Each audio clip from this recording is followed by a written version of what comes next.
Memang sih untuk sekarang ada orang yang kayak nggak apa-apa kok, nggak apa-apa kok gitu. Mungkin karena daya tahan tubuhnya bagus. Tapi ada yang plek kena dan langsung ke rumah bapak. Nah, Anda pilih yang mana? Kayak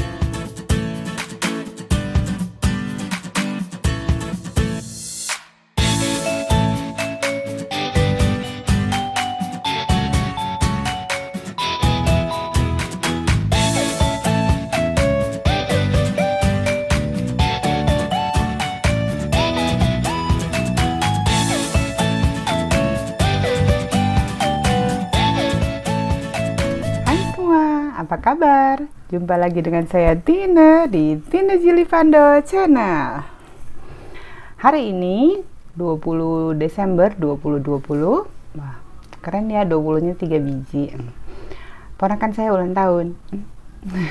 Happy birthday Noel. Hari ini dia ulang tahun ke-24. Puji Tuhan. God bless you. All the best for you. Love, love. Tapi yang kita omongin bukan tentang ulang tahun. Hari ini kita membahas tentang masih seputar COVID-19. Sebetulnya di keluarga kami dari beberapa saat yang lalu, keluarga besar, jadi dari sebelah gitu ya. Pernah ada yang kena waktu awal-awalnya, jadi masih belum seheboh sekarang. Ada beberapa yang kena, nanti akan diceritain sedikit dengan sama suami saya, tapi kita pakai podcast aja ya, soalnya beliau takut ngetop. Ini dia. Selamat siang. Kondisi sekarang kita harus tetap waspada dengan virus COVID-19 dan tetap harus mematuhi protokoler COVID-19 ya. Saya akan menceritakan sedikit tentang pengalaman dari ada keluarga yang pada awal-awal COVID di Indonesia itu virusnya mulai mewabah.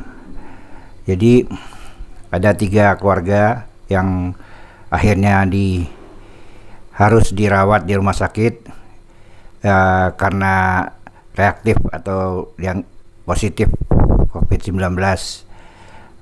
Awal dari mereka tertular atau terinfeksi COVID-19 beberapa hari sebelumnya atau 1 minggu sebelumnya mereka datang untuk melayat saudara juga yang meninggal dunia.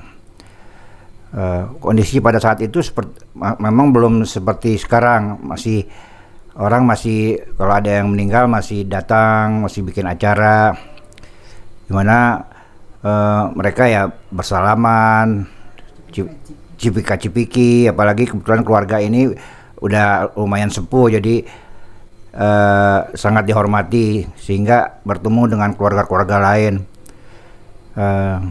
Namun mereka sama sekali tidak mengetahui kalau pasien itu memang meninggal. Selain meninggal karena penyakitnya, juga telah dilakukan juga tes PCR, yang pada saat itu tes PCR itu hanya bisa diketahui positif atau negatif itu setelah beberapa hari, tidak seperti sekarang bisa cepat. Dulu mungkin sekitar 4 sampai 6 hari baru ada hasilnya.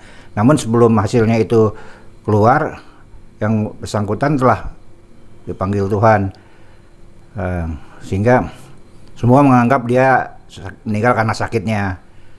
Namun setelah 1 minggu atau hampir 2 minggu kemudian, beberapa dari penjenguk atau pelayat-pelayatnya ternyata terkena virus COVID, dan memang setelah dicek hasil dari jenazah yang dikuburkan 2 minggu sebelumnya itu ternyata positif COVID-19. Karena itu akhirnya mereka semua dirawat karena waktu itu belum ada isolasi mandiri, sehingga mereka masih dirawat di rumah sakit. Ya, dari contoh itu saya menyarankan bahwa walaupun dia meninggal bukan karena COVID, tapi tetap harus waspada, dan kalau boleh ya jangan dibuat acara yang terlalu berkerumun, tetap patuhi semua protokoler COVID-19. Demikian. Dan juga ya yang kita tahu ya, protokoler itu yang menggunakan masker, jaga jarak, terus sering cuci tangan, dan juga menghindari kerumunan-kerumunan, terutama pada saat-saat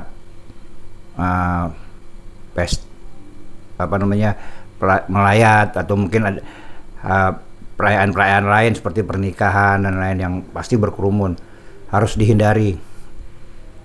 Demikian, itu sedikit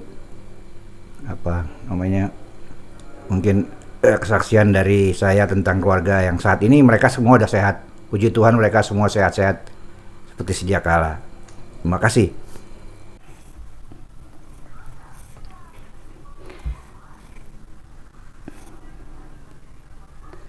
Nah, kali ini setelah yang tadi, ini satu lagi. Nah, lebih seru lagi karena kita punya teman sesama vlogger Indonesia, tapi beliau tinggal di US. Kalau ada yang ingat kemarin saya dapat giveaway dari beliau, ternyata orangnya very strong woman, wanita yang pemberani. Nggak tahu strong itu berani apa enggak ya, kuat dan pemberani. Pokoknya menurut saya dia cukup berani dan sangat berani karena mau jadi kelinci untuk vaksin COVID-19. Saya taruh link beliau di bawah dan Anda bisa cek sendiri videonya. Dan akhirnya kami beberapa teman subscribernya, temennya, dan berusaha untuk update status ya setiap hari kita ingin tahu kondisinya kayak gimana. Soalnya reaksi dari vaksin yang dia dapat itu kayak apa. Kalau mau tahu saya akan share beberapa linknya di bawah dan Anda bisa lihat sendiri. Jadi memang sih untuk sekarang ada orang yang kayak nggak apa-apa kok gitu, mungkin karena daya tahan tubuhnya bagus, tapi ada yang plek kena dan langsung ke rumah bapak. Nah, Anda pilih yang mana? Kayak sekarang di Indonesia sedang musim masker, hand sanitizer dan lain sebagainya nah sebetulnya kita menjaga diri kita dan menjaga diri orang lain. Jadi kalau ada yang mau keluar rumah, yang mau kemana-mana, pakailah masker dengan baik dan benar, karena itu akan melindungi Anda dan melindungi orang yang Anda kasihi. Jadi pulang ke rumah Anda nggak apa-apa, nggak sakit, tapi orang yang di rumah kena. Jadi untuk sekarang saya hanya bisa jaga jarak, pakai masker, sering-sering cuci tangan dengan sabun dan air mengalir, dan kalau perlu banget pakailah hand sanitizer. Untuk yang alergi atau kulitnya kering, setelah itu harus pakai lotion ya, jadi biar kulitnya nggak terlalu kering. Cerita tentang COVID itu aja. Kalau video ini bermanfaat untuk Anda, bisa di share ke media sosial yang Anda punya, atau Anda bisa beritahu keluarga atau sanak saudara yang lain atau teman yang lain tentang video ini atau tentang beritanya. Yang belum subscribe, jangan lupa subscribe ya. Have a nice day, God bless you, take care, and bye bye.